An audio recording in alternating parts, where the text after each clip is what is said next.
¿Alguna vez has sentido que tu simple presencia incomoda a la gente? ¿Has sido atacado, provocado o malinterpretado sin haber hecho absolutamente nada para merecerlo? Si la respuesta es sí, presta mucha atención, porque eso no es una señal de debilidad, sino la prueba irrefutable de que llevas algo que los demás no tienen. Puedes ser un elegido de Dios, y lo que sientes no es rechazo, es el impacto de tu luz sobre las tinieblas. Hoy, voy a revelarte las 9 maneras secretas que un elegido de Dios usa para destruir espiritualmente a cualquiera que se levante en su contra, sin necesidad de decir una sola palabra ni de mover un solo dedo. Lo que vas a aprender aquí es un poder silencioso, un arma divina que puede cambiar las reglas del juego en tu vida por completo. Antes de revelarte la primera manera, un aviso rápido. Una estadística impresionante muestra que la gran mayoría de las personas que son bendecidas por estos videos todavía no están suscritas al canal. Si sientes que este mensaje es para ti, no corras el riesgo de perderte las próximas revelaciones. Haz clic ahora mismo en el botón de suscribirte y únete a nuestra familia de guerreros espirituales.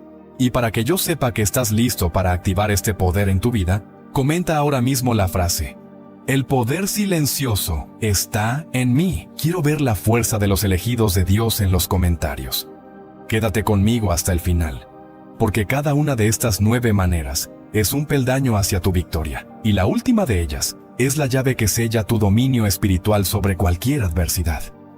No vas a querer perdértelo, elegido. Préstame atención, pues lo que voy a revelarte no es un conocimiento que se encuentra en los libros de este mundo, sino una sabiduría que el propio Señor susurra al corazón de los suyos. Dentro de ti mora una fuerza que no se mide en decibelios, ni se exhibe en demostraciones de poder terrenal. Es un poder silencioso, una brasa divina que el soplo de Dios encendió en tu alma desde antes de la fundación del mundo, tal como lo dice en Jeremías 1:5.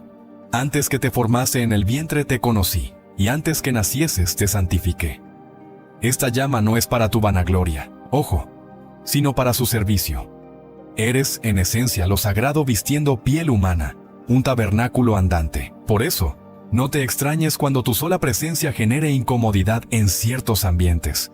No es algo personal contra ti, sino una reacción del espíritu del mundo contra la luz de Jesús que portas. Las tinieblas por naturaleza aborrecen la luz, no porque la luz sea agresiva, sino porque su simple existencia expone lo que ellas ocultan. Para navegar estas aguas necesitarás un profundo discernimiento. Una gracia que solo Dios puede otorgar para que comprendas que tu misión no es pelear batallas carnales, sino mantenerte firme en quien eres en Él. El Señor no te ha llamado a ser un guerrero de espada. Muchos creen que el éxito es complicado, que solo unos pocos elegidos tienen la fórmula secreta, que se necesita suerte, contactos o circunstancias extraordinarias. Piensan que el camino hacia una vida plena es tan difícil que casi nadie puede recorrerlo, y mientras mantienen esa creencia se paralizan, no actúan y siguen viviendo en la mediocridad. Yo, Brian Tracy, he aprendido que el éxito no es un misterio ni un privilegio reservado. Es, en realidad, el resultado de practicar hábitos simples todos los días, con constancia y determinación. No necesita transformar todo de golpe ni esperar un milagro.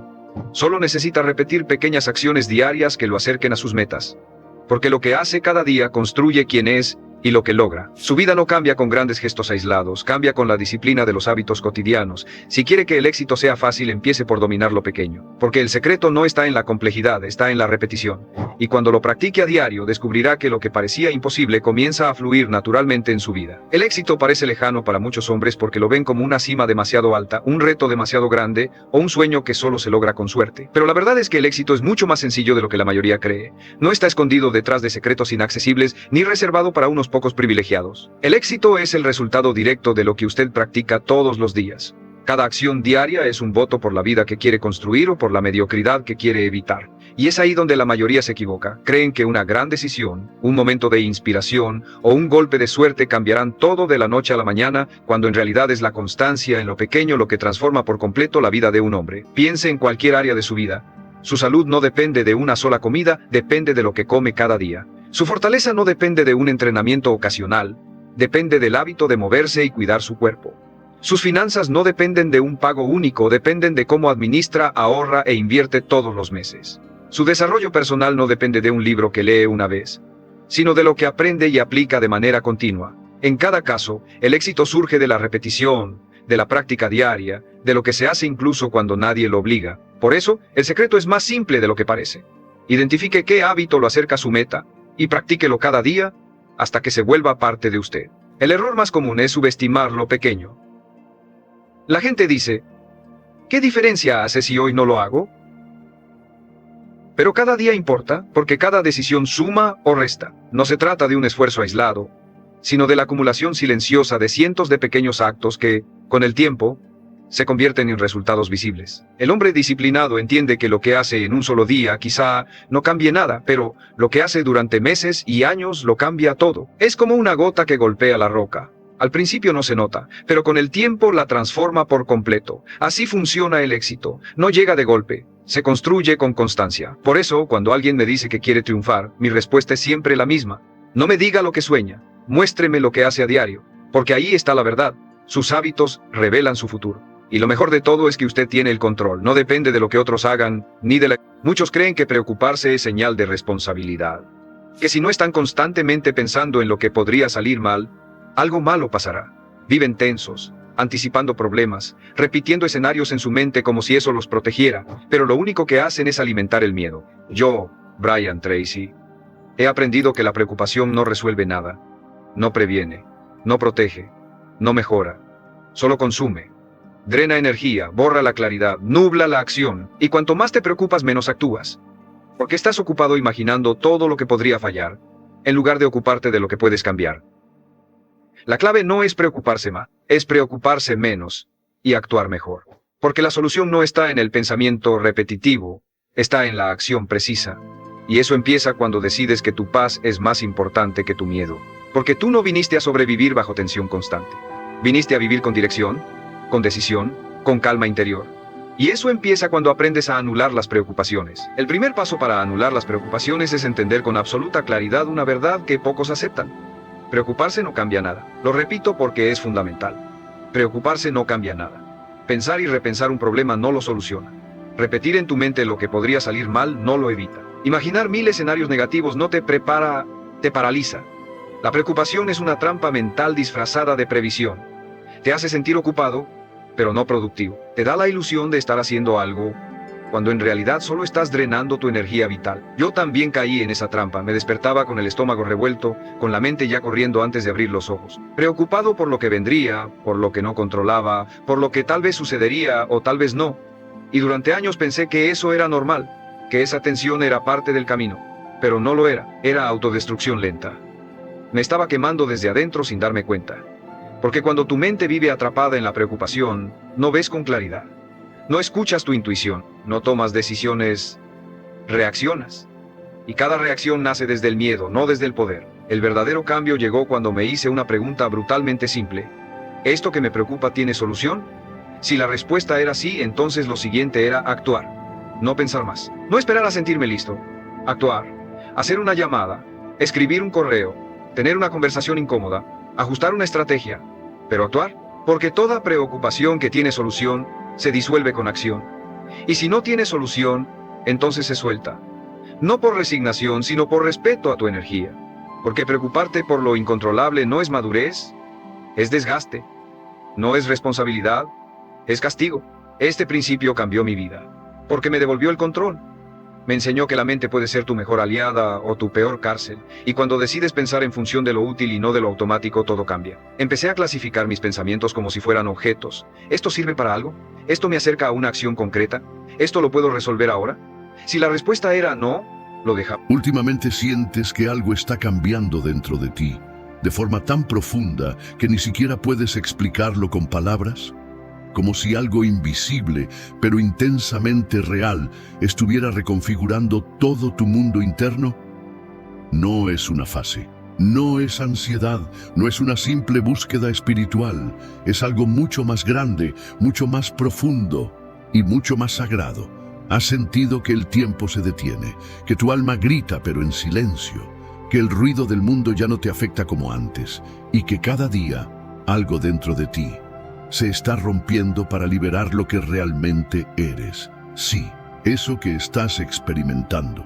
Ese torbellino de emociones que va desde la euforia espiritual hasta la soledad existencial. Es la antesala de tu despertar espiritual final.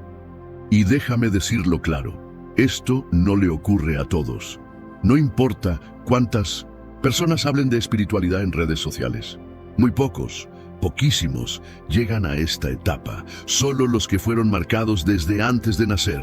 Solo los que fueron elegidos. Y tú lo sabes. No necesitas que te lo digan, porque lo sientes en tu piel, en tus sueños, en tus crisis. Tu alma está empujándote a cruzar un umbral invisible, uno que cambiará tu destino para siempre. Pero cuidado, antes de ese renacimiento total, antes de que todo se alinee, de que todo tenga sentido y de que finalmente recuerdes quién fuiste, quién eres y por qué estás aquí, el universo te pondrá a prueba. Y no será con señales evidentes, no. Será con síntomas espirituales tan intensos que podrías pensar que estás perdiendo el control. Pero no estás perdiendo nada. Estás ganando todo, porque hay 7 señales específicas, 7 síntomas que los elegidos sienten justo antes de ese despertar final. Y si los estás experimentando, no es casualidad. Es un aviso cósmico. Es una llamada directa de lo divino. Una confirmación de que tu momento ha llegado. En este video te los revelaré uno por uno. No como quien da una lista, sino como quien entrega llaves. Porque estas señales no solo te preparan, te activan. Y quiero que escuches cada palabra con tu alma abierta. Porque si llegaste aquí, no fue por accidente. Fue porque ya estás listo para saber. Así que respira hondo. Mira a tu alrededor como si fuera la última vez que ves esta realidad como la conoces. Porque después de este video, algo dentro de ti no volverá a ser igual. Pero antes de continuar, si ya estás sintiendo esta energía, si algo dentro de ti vibra al escuchar estas palabras, déjanos un me gusta ahora mismo. Suscríbete. A lo largo de la historia, una de las preguntas más profundas y universales que ha resonado en el corazón de la humanidad es: ¿por qué Dios permite el sufrimiento? Es una interrogante que ha atravesado generaciones, culturas y creencias, porque en el fondo, todos nos enfrentamos al dolor en algún momento. Lo vemos en nuestras vidas, en las de quienes amamos, y también en el mundo. Desastres naturales, enfermedades, pérdidas inesperadas, injusticias que parecen no tener fin. Y en medio de todo esto, surge esa duda que a veces nos roba la paz. Si Dios es bueno, si realmente es amoroso y todopoderoso, ¿por qué deja que todo esto ocurra? Este video no busca darte respuestas rápidas ni superficiales, porque creo que cuando hablamos del sufrimiento, no hay una única verdad que pueda abarcarlo todo. Es un tema delicado, profundo y a veces incomprensible. Pero lo que sí quiero es que te tomes un momento para reflexionar conmigo. Vamos a adentrarnos en este misterio, no con la esperanza de resolverlo completamente, pero sí con la intención de entenderlo un poco más desde la perspectiva divina. Es fácil caer en la tentación de pensar que, si Dios nos ama, entonces nuestra vida debería ser libre de problemas. Pero la realidad es muy diferente. A veces, parece que cuanto más tratamos de acercarnos a Dios, más pruebas y dificultades enfrentamos, y eso puede resultar desconcertante. Sin embargo, podría ser que en medio de ese sufrimiento, Dios nos esté enseñando algo más grande, algo que no podemos ver en el momento, pero que eventualmente nos llevará a una mayor comprensión de su amor y propósito. El sufrimiento es inevitable, es parte de la condición humana. Pero lo que hace la diferencia es cómo lo enfrentamos, cómo lo interpretamos y, sobre todo, cómo Dios entra en la ecuación. Porque aunque a veces parezca que estamos solos en nuestra lucha, la Biblia nos recuerda constantemente que Dios está con nosotros, incluso en los momentos más oscuros. En este video, vamos a explorar no solo por qué Dios permite el sufrimiento, sino cómo podemos encontrarle sentido. Vamos a ver lo que las Escrituras nos dicen, cómo grandes hombres y mujeres de fe han enfrentado sus propios dolores, y cómo en medio de todo, el sufrimiento puede transformarse en una puerta a algo mucho más grande y profundo. Primera parte, el sufrimiento como parte de la vida humana. Para empezar, creo que es importante aceptar algo que a veces nos cuesta. El sufrimiento es parte de la vida. No hay manera de evitarlo. Todos en algún momento lo vamos a experimentar. Y aunque suene duro, el simple hecho de vivir significa que vamos a enfrentarnos a situaciones difíciles. Nadie está exento. Desde que nacemos, El dolor y el sufrimiento son compañeros inevitables en nuestro camino. Es natural preguntarse, ¿por qué tiene que ser así? ¿No podría Dios haber creado un mundo sin dolor, sin sufrimiento, sin dificultades? ¿Te has imaginado alguna vez cómo sería gobernar no solo un reino próspero, sino también un harén con 1000 mujeres? Ese fue el desafío del hombre considerado el más sabio que haya vivido. Salomón, hijo de David, no solo construyó el templo más magnífico de su época, sino que además acumuló 700 esposas y 300 concubinas. Una historia de esplendor, sabiduría y, irónicamente, de cómo incluso el más sabio puede desviarse. Sobre los escombros de una nación dividida por conflictos internos, se alzaba ahora un joven monarca. Salomón, cuyo nombre significa paz, asumió el trono de Israel tras la muerte de su padre, el rey David. No era cualquier sucesión, era la continuidad de la promesa divina, hecha a un hombre conforme al corazón de Dios. Aquella noche en Gabaón, mientras las estrellas brillaban sobre el territorio de Benjamín, el joven rey ofrecía 1000 holocaustos sobre el altar. El olor del sacrificio se elevaba a los cielos, mientras todo el reino observaba a su nuevo líder.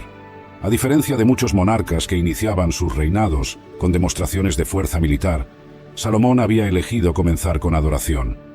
En la quietud que siguió a los sacrificios, Dios se apareció a Salomón en sueños. «Pídeme lo que quieras que te dé», le dijo el Señor.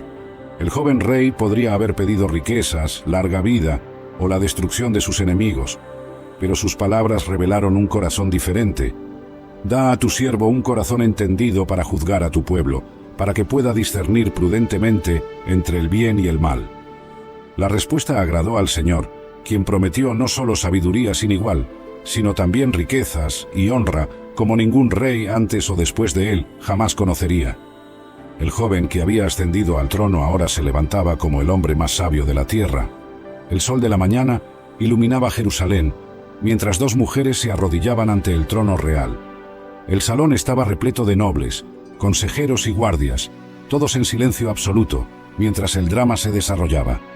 «Esta mujer y yo vivimos en la misma casa», comenzó una de ellas con voz temblorosa. «Di a luz un hijo, y 3 días después ella también tuvo un bebé. Estábamos solas, sin nadie más en la casa». Los ojos de la mujer se llenaron de lágrimas mientras continuaba. «Durante la noche, el hijo de esta mujer murió porque ella se acostó sobre él. Entonces se levantó a medianoche, tomó a mi hijo de mi lado mientras yo dormía y colocó a su hijo muerto a mi lado». La otra mujer interrumpió con vehemencia. «No, el hijo vivo es mío y el muerto es de ella». «Mentira», replicó la primera. «El muerto es tu hijo y el vivo es el mío». El salón permaneció en silencio mientras las mujeres seguían en su acalorada disputa. No había testigos, no había pruebas, solo 2 madres, un niño vivo y una terrible contienda. Salomón observaba a ambas mujeres. «Mi nombre es Sansón, y esta es mi historia. Aquí estoy, encadenado en una prisión filistea, ciego y acorralado por mis enemigos. No siempre fue así. Déjenme contarles mi historia. Es una de triunfo y tragedia, de feroces batallas y luchas personales. Vengo de una época en que los filisteos gobernaban sobre la tierra de mi pueblo, y el destino de una nación descansaba sobre la amplitud de mis hombros. Los israelitas habían pecado una vez más a los ojos del Señor. Por lo tanto, el Señor nos entregó a los filisteos, quienes nos oprimieron por 40 años. Los filisteos eran un pueblo agresivo que habitaba la tierra al suroeste de Israel, entre el mar Mediterráneo y el río Jordán. Se les conocía como los pueblos del mar, debido a su larga e ilustre historia en el mundo marítimo. Durante mi tiempo, los filisteos se mudaron hacia el interior, desde la costa de Canaán. Allí construyeron su civilización. Estas ciudades estaban gobernadas cada una por un tirano. Los filisteos eran enemigos mortales míos y de mi pueblo. Eran conocidos por su uso innovador del hierro, superior al bronce utilizado por los israelitas para armas y utensilios. El progreso de mi pueblo como nación era constantemente obstaculizado por los filisteos, quienes poseían tecnología superior en sus armas y adoptaban una estrategia militar más agresiva. Mi pueblo simplemente no podía lidiar con el poderío militar abrumador de los filisteos. Adoraban a 3 dioses, Astarté, Dagón y Baal-Zebub, cada uno con santuarios en varias ciudades. Mi nacimiento es tan misterioso como yo. En aquellos días, mi padre, Manoa, de la tribu de Dan, vivía en la ciudad de Zora. su esposa, mi madre, no podía concebir y no tenían hijos. Un día, el ángel del Señor se apareció a mi madre y le dijo: aunque no has podido tener hijos, pronto concebirás y darás a luz un hijo. Por eso ten cuidado, no debes beber vino ni ninguna otra bebida alcohólica, ni comer ningún alimento prohibido. Quedarás embarazada y darás a luz un hijo, y su cabello nunca debe ser cortado, pues estará consagrado a Dios como un nazareo desde su nacimiento. Él comenzará a rescatar a Israel de los filisteos. El ángel del Señor que se apareció a mi madre generalmente parecía ser un hombre, pero su semblante era como el de un ángel de Dios. Sería un nazareo. El voto de un nazareo es un voto muy sagrado. Bajo este voto, las personas se consideran especialmente dedicadas a Dios, dejando crecer su cabello sin cortar, no bebiendo vino, no comiendo productos de uva y evitando cualquier contacto con algo muerto. Los nazareos no comen nada impuro. Los israelitas tenían reglas sobre alimentos limpios e impuros. Un animal limpio era aquel que tenía pezuñas completamente divididas y que rumiaba. Los animales limpios incluían bueyes, ganado, ovejas, cabras, ciervos, etc. Los animales impuros eran cerdos, camellos, roedores. Muchos creen que controlar su mente es imposible, que los pensamientos simplemente llegan y que las emociones gobiernan sin remedio. Piensan que la vida está dictada por lo que sienten en el momento y que no pueden hacer nada más que reaccionar. Pero esa es una mentira peligrosa. Yo, Brian Tracy, he aprendido que la mente no es un caballo salvaje que corre sin dirección. Es una herramienta que puede entrenarse, moldearse y disciplinarse. Sus pensamientos crean sus decisiones crean sus hábitos, y sus hábitos construyen sus resultados. Si no controla su mente, sus resultados serán aleatorios, frágiles e inestables. Pero cuando toma el control de lo que piensa, de lo que enfoca y de lo que cree posible, sus resultados se vuelven inevitables, porque todo lo que hace está alineado con un propósito claro. El poder no está en esperar que su mente se calme por sí sola, está en obligarse a dirigirla con firmeza, porque una mente controlada produce una vida controlada, y una vida controlada lo lleva directo a la grandeza. Controlar su mente comienza con un principio innegociable. Todo lo que usted permite en sus pensamientos termina manifestándose, tarde o temprano, en sus resultados. La mente es como un terreno fértil, incapaz de permanecer vacío. Siembra algo todos los días.